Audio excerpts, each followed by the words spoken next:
bien ce que mon frère vient de dire. Bon, c'est le Christ. Moi, je ne connais pas beaucoup de la Bible, au fait. Mais la maman, ok, les deux mamans disent que c'est de l'hypocrisie. Mais moi, je ne trouve pas ça l'hypocrisie. Also, ok, mais je ne trouve pas ça comme l'hypocrisie. Parce que dans toutes ces histoires-là, laissez-moi continuer s'il vous plaît. L'hypocrisie de cette histoire-là, l'hypocrisie de cette histoire-là, c'est lorsque une femme ici a un foyer et qu'elle refuse de donner aussi la place à une autre femme d'être installée dans la même maison. Écoutez, ça on appelle hypocrisie parce que cette femme sera dans la rue, elle sera prostituée, elle sera délivrée à tout. Ça c'est les conséquences et c'est les mêmes femmes aussi qui vont s'asseoir, casser le nom de cette femme-là. Ça c'est un. De deux, on a compris que vous êtes toutes les deux chez nous ralliés parce que au terme de Dieu, parce que c'est la loi de Dieu. Dieu même n'a pas condamné ça. Et si vous condamnez ça, vous êtes contre Dieu. S'il vous plaît. Si vous condamnez, vous êtes contre Dieu. Parce que Jésus même l'a dit. Je pense bien que si vous m'aimez, vous allez aimer ma parole. Même dans la Bible, Jésus n'a rien dit. Attendez, sous la polygamie. Mais si vous dites que vous êtes contre la polygamie et que Dieu n'a rien dit sur la polygamie, tout de suite nous allons demander le pasteur parce que beaucoup de gens attendent maintenant peut-être cette question qui va nous montrer quelle écriture, parce que normalement c'est l'écriture qui devrait nous différencier ici, qui devrait parler. Quelle écriture a parlé? Parce que je vous donne un exemple. Dieu même est venu mettre l'ordre dans un foyer de deux femmes avec un mari. C'est Dieu même. Ainsi parle l'Éternel. C'est pas moi. Et le dernier mot. Si nous parlons maintenant de la société, là, c'est de ça que je vous parlais. Et le dernier mot. Je vous remercie, j'étais content avec vous.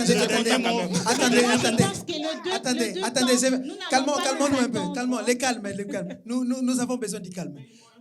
Oui, nous avons besoin du calme. Mesdames et messieurs, vous voyez vous-même que le débat est tellement chaud, mais c'est important parce que vous allez comprendre et vous allez en tirer des bonnes conclusions. Alors, je veux revenir un peu, parce que là, les mamans expriment leurs émotions, mais les hommes, c'est pas leur problème. Mais les hommes... Les émotions par rapport à qui? À Dieu? Attends. Dieu même qui a établi cela. Mais maintenant, oui. Voilà, c'est là-bas nous sommes maintenant. Attendez. C'est que tu es contre. Dieu n'a jamais dit que la polygamie est un péché. Non. Et puis, vous avez dit que aimer ta femme, que Dieu a dit cela. Voilà, ta femme, pour vous, c'est une. Et dans ces Bibles-là, Dieu, Abraham. Écoutez, Abraham. Et le Nouveau Testament. Donc, le Bible, là, il y a des différentes Bibles qui ont été modifiées ou quoi? Non, mais fais-moi comprendre. Moi, je suis musulman. Moi, je comprends pas. D'accord. Mais s'il y a des contradictoires dans votre Bible, mais qu'est-ce que moi je vais dire? Vous vous contradisez. Mati, je sens que... Parce que Jésus même qui vient d'une famille, d'une descendance de la polygamie, n'est pas contre cette polygamie. S'il te plaît. Ce n'est pas obligatoire. S'il te plaît, mon frère. S'il te plaît. Ce n'est pas comme... S'il te plaît. Non, vous êtes en contradiction avec votre Bible. C'est ça le problème. Mati, est-ce que vous pouvez m'écouter un peu? Merci beaucoup pour ces calmes. Ça, j'aime. Mais les papas, je sens que vous êtes vraiment là en train de débattre. Mais est-ce que vous avez une idée sur les conséquences par rapport à nos enfants pour l'avenir? Est-ce que vous avez une idée par rapport aux conséquences de l'amour même que nous devons donner à nos femmes? Est-ce que vous avez cette compassion-là à la femme que tu as aidé, le premier jour tu as dit je t'aime? Est-ce que quand tu l'avais dit je t'aime, est-ce qu'en toi, tu l'as aussi exprimé ces sentiments d'avoir plusieurs? Je vous pose encore la question. Oui, je vous pose les hommes. Non, je peux commencer à répondre déjà. Oui. Vas-y. Non, vas-y. César, comment on appelle? Cette question que tu viens de poser est très simple, mon frère. Je t'avais dit, l'homme, même Dieu nous connaît plus que nous. On ne serait jamais satisfait. Jamais. Un homme a 100 000 aujourd'hui, demain, il a besoin de 200 000. Ça, c'est ainsi va cette vie-là. Mais ce que tu viens de dire là, ce que tu viens de dire là, les femmes, c'est victimes par rapport à ces arts de conséquences qui n'est lié que de la société actuelle. Mais je voudrais les contredire. C'est-à-dire que par les rapport... femmes exagèrent. Attends. Hein? Non, mais vous avez parlé de la valeur. Mais qui parle de la valeur? Tu viens d'où? Tu veux parler actuel? Il n'y a pas une nouvelle religion. Il n'y a pas comment on appelle, une nouveauté dans la religion. Cette religion, c'est la religion, qu'elle soit ancienne ou nouvelle. Les anciennes, les coutumes, la valeur d'un objet provient de l'histoire. Et nous avons pris ça depuis nos ancêtres. À partir d'Abraham, Jacob, ce n'est pas des erreurs. Dieu ne commet jamais des erreurs. C'est pourquoi je vous ai dit tout de suite. Non, tu peux dire ça. Mati, tu as mais épuisé- vous avez tu as compris épuisé quand tes même 5 minutes. qu'à travers ces thèmes-là, concernant la religion, Tu peux te vous répondre êtes un tous peu. ralliés quand même. Mati, prends un peu de l'eau. Vous êtes tous ralliés. Mati, Je prends un vous peu de jure. l'eau. Mati, prends un peu de l'eau. Faits sociaux, je peux vous supporter ça un Prends un peu peu, parce de que l'eau. l'égalité des Mon hommes n'est frère, plus maintenant. Mati, messieurs, Mati. Mais on peut accuser l'être Mati, humain, mais on ne Mati. pourra jamais accuser Dieu. D'accord, La loi de c'est Dieu, bon. c'est la loi de Dieu. Quiconque est contre la loi de Dieu, tu es contre Dieu. Ça, Mati, on tu est- peux, mon frère, tu peux prendre un peu de l'eau?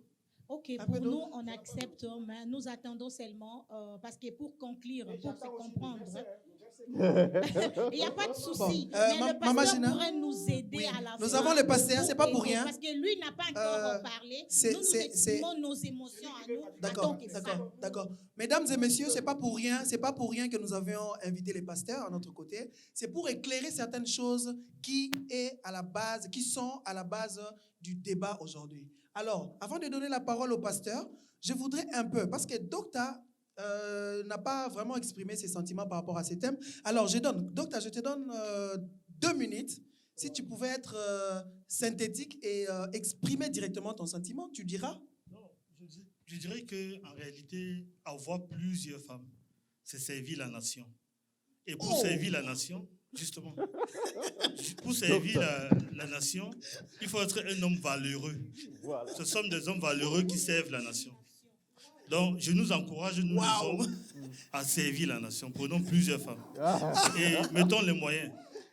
Justement, même dans les foyers monogames, là où il y a une seule femme, il y a toujours des problèmes. Il y a toujours des problèmes. Le problème, c'est l'homme. Et le problème, c'est l'éducation que l'homme a reçue et l'éducation que la femme a reçue. Ah, donc, si l'homme est bien éduqué, il peut avoir 10 femmes. Si l'homme a été éduqué dans le savoir, à ce qu'il sache que la polygamie est une bonne chose, ainsi que la femme, il n'y aura pas de problème. Il y aura pas de problème. Donc, quand tu prends une deuxième femme, tu parles avec la femme, si elle est d'accord, il n'y a pas de problème. D'accord, merci beaucoup. Merci Docta, merci Mati, merci Oma, merci Mama Gina. Maintenant, mesdames et messieurs, nous allons donner la parole au pasteur. Papa Blaise, Oui. qu'en dites-vous par rapport au débat? Je sais que vous avez suivi les débats, mais c'est quoi votre apport par rapport à ce que les autres ont dit? Merci beaucoup, messieurs les journalistes, pour la parole. J'ai béni Dieu pour ce débat jusqu'ici. Et j'aimerais commencer d'abord à donner les versets que le frère m'a demandé par rapport à Nouveau et l'Ancien Testament. Merci Ensuite, beaucoup. je vais donner mon avis sur tout ce qui s'est déroulé ici. Donc, nous avons par exemple Hébreux chapitre 8. Oui, Hébreux chapitre 8. À partir du verset 7, la Bible dit ceci. En effet, si la première alliance a été sans défaut. La première alliance, c'est ce que j'ai dit, l'Ancien Testament. Donc, voilà. Tout l'Ancien Testament, c'est ça, la première alliance que Dieu a traitée avec Moïse. C'est parce que Moïse, qui est l'auteur de la... Oui, c'est à partir... Dieu est là. Donc Dieu est là, c'est sa parole. Nous ne nions pas l'Ancien Testament. Nous lisons cela et ça nous aide. Donc, je recommence. En effet, si la première alliance avait été sans défaut, il n'aurait pas été question de la remplacer par une seconde. Tu vois? Les mamans disent Amen. Verset 8 maintenant. Car c'est avec expression d'un blâme que le Seigneur dit à Israël. Vous voyez, c'est avec le blâme. Dieu n'était pas content de leur marche, de leur comportement. Voici, le jour vient, dit le Seigneur, où je ferai avec la maison d'Israël et la maison de Juda une alliance nouvelle. C'est le Nouveau Testament maintenant. Non comme l'alliance que j'ai traitée avec leur père, l'Ancien Testament. le jour où je les saisis par la main pour les faire sortir du pays d'Égypte avec Moïse. Car ils n'ont pas persévéré dans mon alliance. Et moi aussi, je ne me suis pas soucié d'eux, dit le Seigneur. Mais voici l'alliance que je ferai avec la maison d'Israël après ces jours-là, dit le Seigneur. Je mettrai mes lois dans leur esprit. Je les écrirai dans leur cœur. Et je serai leur Dieu et ils seront mon peuple. Tu vois? C'est ça la différence qu'il m'a posée. La différence entre Voilà, parce que tu m'as... le Testament et le Deuxième Testament. Oui. Mais pourquoi il n'y a pas de contradiction? Non, il n'y a pas la contradiction. Tu m'as demandé seulement le verset Mathis, calme-toi, laisse les qui pasteurs. approuve ce que parler. j'avais dit, non? Donc, je t'ai montré le verset. Je ne suis pas vraiment dans les débats. Je suis, voilà, j'ai seulement donné le verset pour te faire voir que les choses, voilà, les choses que j'ai dit, je ne les fabrique pas. Maintenant, je vais donner mon avis par rapport à tout ce qui se passe. Mais sur ce verset-là, s'il vous plaît, sur ce verset-là. Mathis, s'il te plaît, c'est moi qui pose des questions. J'aimerais d'abord que le pasteur Attends. parle et termine, Voilà, sinon... si tu n'es pas, après, si tu n'es pas satisfait, tu pourras aussi poser ta question. Poser ta question. Ouais. Hein? Pour ne pas embrouiller l'idée. Ouais. Je vais donner mon avis et conseil en même temps par rapport à cette situation. J'essaierai d'abord, première partie, je vais parler comme étant un homme aussi. Hein? Je ne toucherai pas d'abord l'aspect biblique ou chrétien. Je parle en tant qu'un homme. En tant qu'un homme, vous avez remarqué sûrement les hommes de l'autre côté, indépendamment de la religion et tout ça, les hommes sont pour la polygamie. Et si on pose la question, on verra plus beaucoup des hommes seront du côté de la polygamie. Et ce sont des femmes souvent qui sont contre. Cela prouve que c'est les femmes qui souffrent dans cette histoire. Les femmes souffrent. C'est pourquoi ils expriment leurs sentiments. Alors, en tant qu'homme, je comprends les sentiments des hommes et je peux comprendre aussi les mamans facilement parce que je suis aussi pasteur, je reçois aussi des mamans, des couples qui ont des difficultés et je peux comprendre. Alors, en tant qu'homme, pourquoi la polygamie? Quelles sont les raisons qui nous poussent, en tant que les hommes, d'aimer la polygamie? J'ai aimé quand le docteur a dit, vous avez tous ri ici, mais c'était très important ce qu'il a dit, qu'aucune femme peut satisfaire les désirs d'un homme. C'est ça que tu avais dit, non? C'est quelque chose qu'il ne faut pas prendre à la légère. C'est cette raison-là qui pousse beaucoup des hommes d'aimer la polygamie. Parce que les hommes croient et voient et remarquent. Vous voyez, quand on commence d'abord, par exemple, quand tu aimes une femme, tu dragues la femme, tout ton cœur est sur cette femme. Tu crois, tu espères que cette femme comblera tous mes désirs. Tu vois? Et tu épouses la femme, tu l'amènes à la maison. Et quand la femme commence maintenant à avoir des enfants, et là maintenant des charges, d'autres charges de la maison et tout qu'on sort, et ça fera que l'homme n'est pas satisfait de tous ses désirs, ou bien la femme n'arrivera plus à combler tous les désirs de l'homme comme il se doit. Parce qu'en fait, en réalité, l'homme, tout homme qui est ici, qui est en bonne santé, mais ne me contredira pas, l'homme a besoin de sa femme presque tous les jours. Tous les jours, un homme normal a besoin... Là où les bas blessent. Voilà. Ça, je parle en tant qu'un homme. Tu vois, tout un bon homme qui est en bonne santé, chaque jour, il a besoin de sa femme. Maintenant, quand la femme arrive à la maison, la femme, d'abord, elle perd d'abord sa beauté, parce qu'elle doit faire des ménages, elle ne s'occupe plus bien des maquillages que l'homme qui a attiré l'homme dehors. Alors, l'homme commence à chercher cela. Il a soif de cela, mais où est la femme que moi j'ai vue là dehors? Je ne la vois plus. La fleur. Voilà.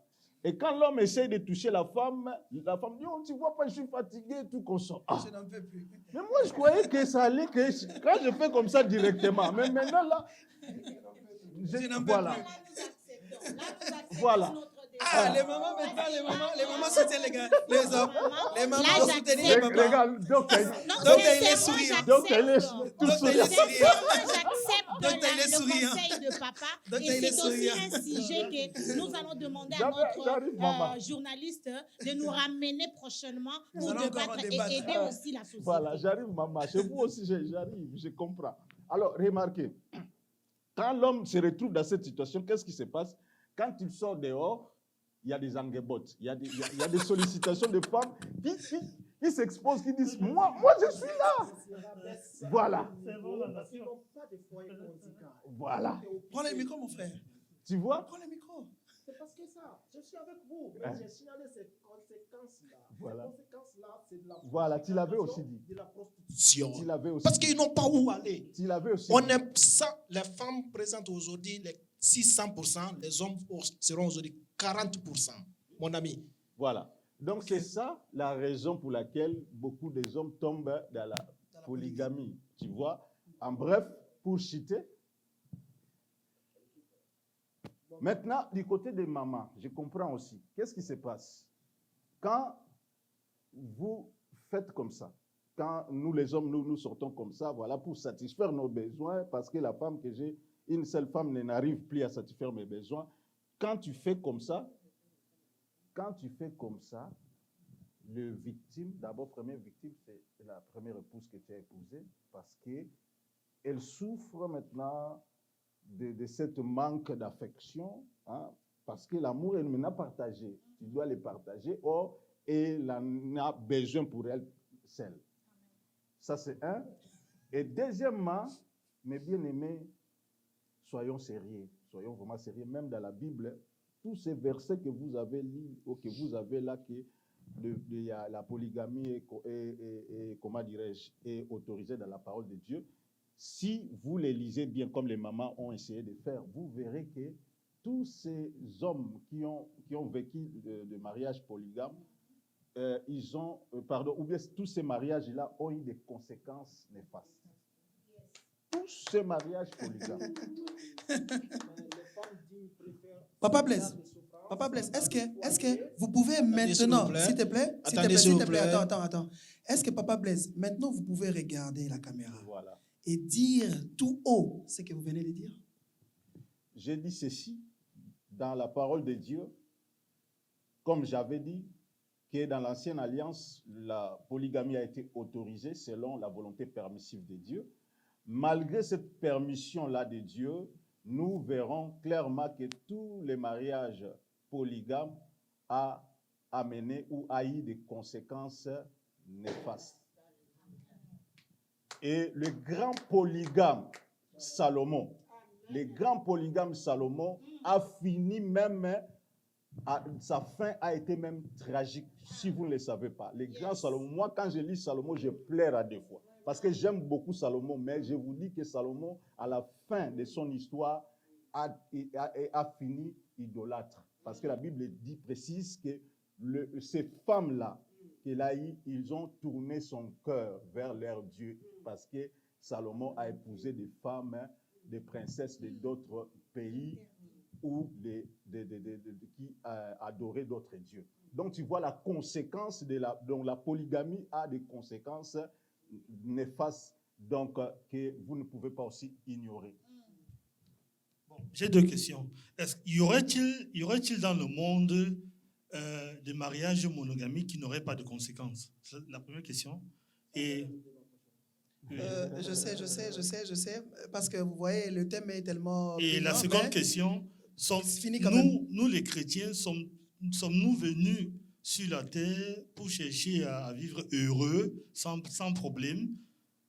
C'est la deuxième question. Voilà. Et moi, je voudrais rajouter à celui de Monsieur le pasteur. Monsieur le pasteur, Dieu aime une femme digne qui prendra ses arts de souffrance dans la loi de Dieu, que de mourir ou d'être prostituée dans la rue, qui se délivre à telle sorte que la dignité qu'on ne voit plus, ce que vous venez de dire, qui se vende. Mais qu'est-ce qui est plus important? Avoir un foyer où il y a 2 femmes, 3 femmes, ou de rester dans la rue, être prostituée parce que tu n'as pas de place. Je trouve ça hypocrisie. Des femmes qui n'acceptent pas de donner la place à ces sœurs-là aussi. Chaque femme normale qui pense à la dignité, de commencer d'aujourd'hui ou de l'ancien, de nos l'époque à notre enceinte jusqu'à aujourd'hui, là, je vous le jure, chaque femme veut être dans un foyer. L'impossibilité est que la loi, je ne dirais pas la loi des Satan, qui nous impose à présent, qui ne donne pas cette autorisation à cet homme, à un homme, qui enlève ces droits-là, c'est que Dieu n'a pas enlevé ces droits. Et Donc, si une femme aime réellement... Je vous remercie, votre intervention, ça a été vraiment, ça me va du droit. Mais ils se sont ralliés quand même. Oui. Pasteur, maman, on a une question pour vous. Pasteur, j'ai une petite question. Oui, maman. Je vous ai suivi tout à l'heure pour les désirs de l'homme. Mais il y a un verset qui dit, ça ne parle pas des désirs de l'homme. Ce sont plutôt les désirs de la femme. C'est dans Genèse 3. Voilà. C'est Genèse 3, 16. Dieu nous dit ceci. Je peux lire? Oui, vous pouvez lire, maman. Après que l'homme et la femme ont péché, ce sont les conséquences qui les sont arrivées. Et il dit à la femme, donc c'est Dieu, il dit à la femme, j'augmenterai la douleur de tes grossesses. Tu enfanteras dans la douleur tes enfants.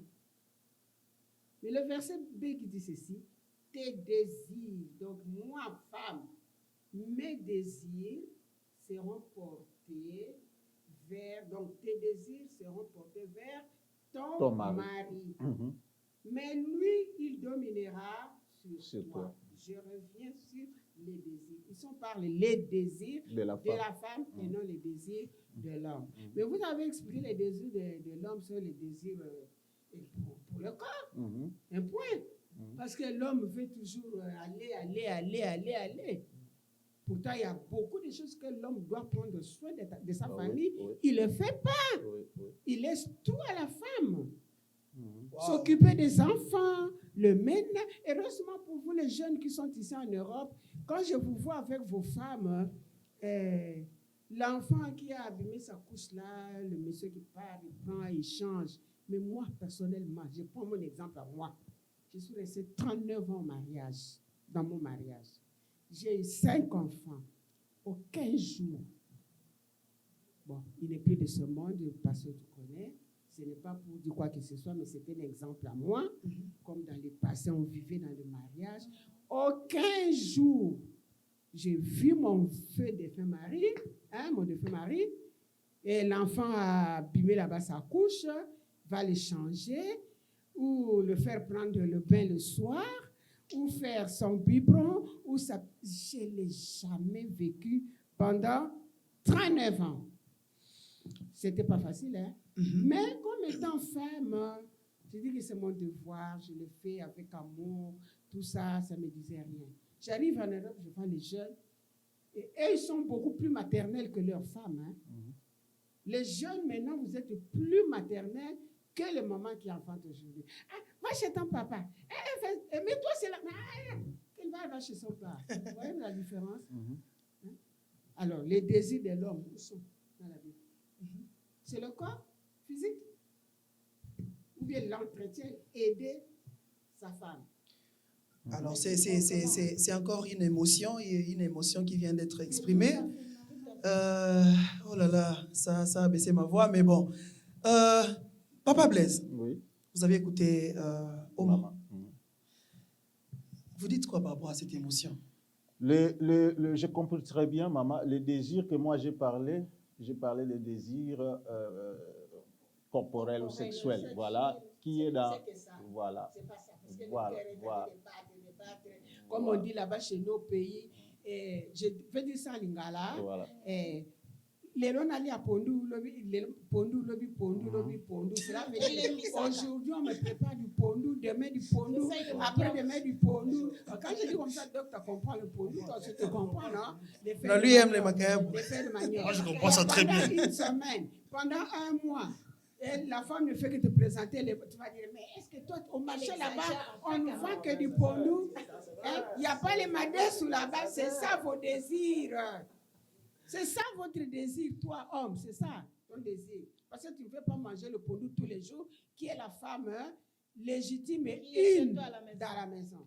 Tu veux Marie-Jeanne, tu veux Alphonsine, tu veux Jeannette. Mais est-ce que maman de la maison ne peut pas améliorer ses pondous? Ce n'est pas à chaque jour que pondou avec Quand poisson, je pondou parle avec du poisson. pondou, je dis ceci, le pondou, c'est la maman qui est là à la maison. Donc le monsieur ne se contente sexuellement qu'avec cette femme-là. Oui, j'ai bien Alors, compris. pour avoir plaisir, il doit J'ai aller bien voir compris, à c'est pourquoi j'ai dit, l'extérieur. est-ce que maman doit seulement me préparer pondou, makayabou chaque jour, ou maman doit aussi s'améliorer par rapport à... Mais elle est seule à la maison. Comment veux-tu que la maison de pondou, c'est comme ça que Dieu l'a créée? Elle est mariée à un seul homme, elle reste avec cet homme. Mesdames et messieurs, vous voyez vous-même que l'émission est tellement intéressante, alors ça nous inspire à créer d'autres sujets qui vont nous permettre encore de débattre sur ces genres de thèmes. Peut-être pour conclure. Mais pour le moment, nous remettons encore la parole au pasteur, parce que nous devons quand même conclure pour aujourd'hui. Alors, nous donnons la parole au pasteur. Après vous aurez une minute à chacun pour donner votre conclusion par rapport à cela. Et puis, je vais conclure l'émission pour qu'on passe à autre chose. Papa Blaise, vous avez la parole. Ok, merci beaucoup, messieurs les journalistes. Je vais conclure, s'il faut conclure, je vais conclure par ce verset de Marc chapitre 10, à partir du verset 5. C'était concernant la question qu'on a posée au Seigneur Jésus-Christ par rapport au divorce, mais ça peut nous aider par rapport à ce thème. Verset 5, la Bible dit ceci. Et Jésus leur dit, c'est à cause de la dureté de votre cœur que Moïse vous a donné ces préceptes. Moïse est égal à l'Ancien Testament. Hein? Donc, Dieu qui a donné à Moïse cette liberté ou cette loi de répudier même des femmes, de divorce, parce que dans l'Ancien Testament a été autorisé. Mais maintenant, le disciple pose la question, Seigneur Jésus-Christ, si cette façon de faire est aussi autorisée dans notre temps, dans le Nouveau Testament. C'est pourquoi Jésus répondait ici, Jésus leur dit, c'est à cause de la dureté de votre cœur que Moïse vous a donné cette précepte. Il ne dit même pas que Dieu a donné cela. C'est Moïse qui a donné cette loi-là pour vous aider parce que vous êtes tellement très dur, vous êtes tellement très têtu. Alors, Moïse vous a donné cette précepte, cette loi-là. Mais au commencement de la création, tu vois, le Seigneur nous ramène aux créations pour nous dire, voici le modèle. Voici la pensée parfaite de Dieu. Est-ce qu'au commencement, les choses ont été comme ça? Est-ce que Dieu, dans sa pensée, qu'est-ce qu'il a pensé concernant le mariage? Je recommence au verset 6. Mais au commencement de la création, Dieu fit l'homme et la femme. L'homme et la femme. Donc pas l'homme avec des femmes, des trois femmes. C'est ça la pensée de Dieu, le commencement. Et les deux deviendront... Non, j'ai sauté, je recommence encore.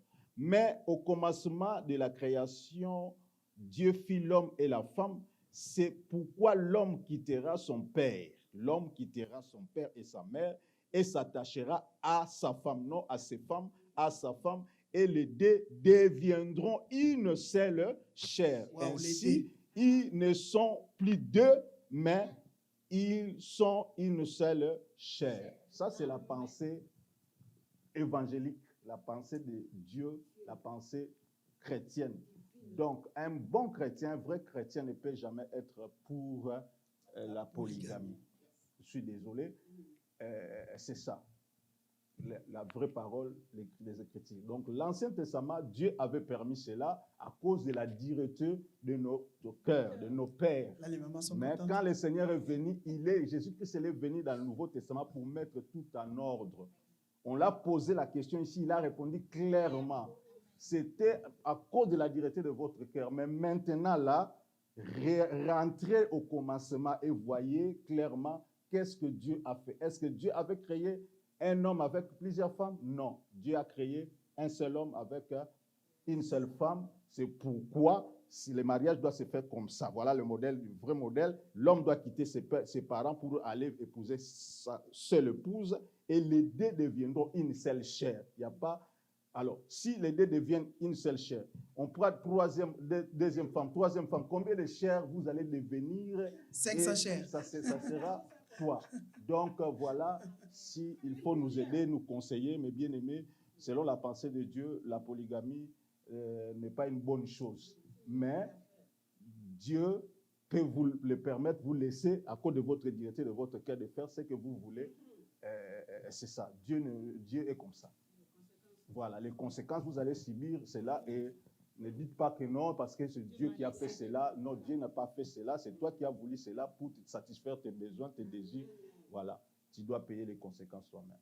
C'est ce que je peux dire. Que le Seigneur vous bénisse. Merci beaucoup, pasteur. Merci beaucoup, pasteur, pour votre intervention. Alors, comme je disais tantôt, nous allons donner 1 minute, 1 minute. Vous n'avez que 1 minute, pas plus, pour donner votre conclusion par rapport à ces débats et puis nous allons clôturer. Alors, je commence où Monsieur Mati.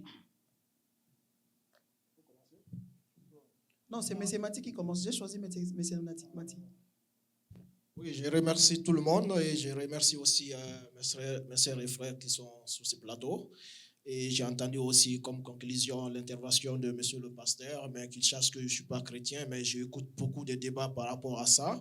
Parce que moi, en question, je suis confus d'entendre que c'est-à-dire l'Ancien Testament et le Nouveau Testament, c'est différent. Et d'abord, concernant par rapport à nos décisions ici, j'ai eu beaucoup de contradictoires dans la Bible, elle-même entre vous ici d'abord, moi en question, je suis confus. Et moi, j'ai appris encore, Jésus qui vient de la descendance de la polygamie, donne César des réponses encore, je ne comprends pas. Et la religion chez nous, c'est une religion, il n'y a pas de nouveauté, il n'y a pas de modèle, la religion reste toujours la religion telle que Dieu l'a donnée avec ses lois. Donc, je vous remercie. Merci beaucoup. Ça, c'était la conclusion de M. Mati. Maintenant, nous allons écouter Docteur. Qu'est-ce que vous en dites? Moi, je dirais que le texte de Matthieu que le pasteur a lu faisait allusion, de Marc, pardon, ça faisait allusion à la répudiation. C'est pourquoi il a dit au commencement, il n'était pas ainsi. Mais si nous rentrons au commencement, bon, je vous dirais aussi qu'au commencement, les hommes étaient nus. Mettez-vous donc nus. Je vous dirais aussi qu'au commencement, les hommes étaient herbivores, ils mangeaient des herbes. Manger dans des herbes. Il n'y avait pas le fumba, il n'y avait pas le macayabou, il n'y avait pas ça. On ne s'habillait pas. Donc, si on rentre au commencement, rentrons vraiment au commencement. Et le texte qui dit l'homme quittera son père et sa mère et s'attachera. S'attachera au futur. S'attachera. Donc, ce passage ne s'adressait pas à Adam et Ève. Parce que Adam et Ève n'avaient ni mère ni père. Ils ont quitté quelle mère et quel père. Ce texte s'attachera, c'est au futur. C'est parce que Dieu, au départ, il a créé une femme et un homme, et il savait qu'il y aurait la multiplicité des hommes sur la terre. Et il a fait exprès qu'il y ait plus de femmes que d'hommes, parce qu'il y aurait ce conflit. Donc, quand il dit s'attachera, il s'adresse à nous, les générations futures. Et c'était exprès qu'il y ait plus de femmes que d'hommes. Donc, moi, j'ai dit, la polygamie est une très bonne chose. L'homme a la nature polygame. Tout homme qui déclare qu'il veut être monogame ne trompe jamais sa femme. S'il trompe sa femme, qu'il soit maudit. Alors, ce monsieur qui dira ça serait hypocrite. La nature de l'homme l'amène à être polygame. L'homme est un prédateur de nature. C'est inchangeable. Merci beaucoup, Docteur. Comprenez, mesdames et messieurs, que c'était la conclusion des docteurs. Alors, je tourne ici, Payaba Maman. Maman Gina, dans 1 minute, quelle est votre conclusion? Je bénis le Seigneur pour ces débats. Je remercie d'abord nos bien-aimés à qui on a partagé les débats. Et j'ose croire aussi le bien-aimé qui vont nous suivre auront aussi à recevoir quelque chose qui va ramener le changement dans leur vie avec l'aide du Saint-Esprit. Parce que chacun de nous est libre de dire ce qu'il prétend dire ou de penser, mais c'est Dieu qui est notre chemin. Donc, quant à moi, je bénis encore l'homme de Dieu qui nous a vraiment aidés à comprendre dès le début, dès le commencement et jusqu'à nos jours. Et notre frère qui a ressuscité, qui a donné aussi l'occasion de participer dans cette émission, qu'il y ait encore d'autres émissions à la prochaine pour aider aussi la future de nos jeunes mamans, jeunes filles, pour améliorer notre façon de vivre, parce que le pasteur a soulevé des points très, très importants pour nous femmes, et ça va aussi nous aider à améliorer notre façon de vivre dans nos couples. Que Dieu vous bénisse, et je salue tout le monde qui va suivre l'émission et la famille ADV, là où je prie, là où nous servons Dieu. Que Dieu vous bénisse. Merci beaucoup. Merci beaucoup. Maintenant, Oma, la conclusion dans 1 minute. Merci. Je rends grâce à Dieu qui a permis que, comme je dis toujours, qu'il nous compte parmi les vivants. Ce jour, il a permis que nous soyons là et que nous puissions discuter de ce thème. Nous lui rendons grâce et nous disons merci de tout ce qui s'est passé ici. Et merci aussi à tout un chacun de nous, et surtout à toi, Joseph, qui a essayé de faire cette émission. Merci beaucoup. Comme maman a dit, pour la compréhension de toutes les personnes qui vont nous suivre. Et merci à mes bien-aimés là-bas qui sont à la technique, parce que c'est grâce à eux que cette émission va passer. Que Dieu vous comble, qu'il vous fortifie. Donc, vraiment que vos désirs soient vraiment vus par lui seul. Il connaît vos cœurs, il connaît vos desseins, qui vous comble. Mais pour moi, je sais que chacun a son opinion. Mais je crois que c'est un adage français qui dit que là où ma liberté s'arrête, commence celle de l'autre. Donc moi, je m'arrête là et que celle de l'autre continue. Merci beaucoup, mesdames et messieurs. Nous sommes arrivés au terme de notre mission. Alors, je ne vais pas clore cette émission sans aussi, de moi-même, remercier mes invités qui ont honoré mon invitation. En tout cas, ils ont considéré notre invitation, ils sont venus et les rapports étaient vraiment très importants pour nous qui suivons. Alors, je dis aussi merci à tout le monde qui va nous suivre au travers de cette émission.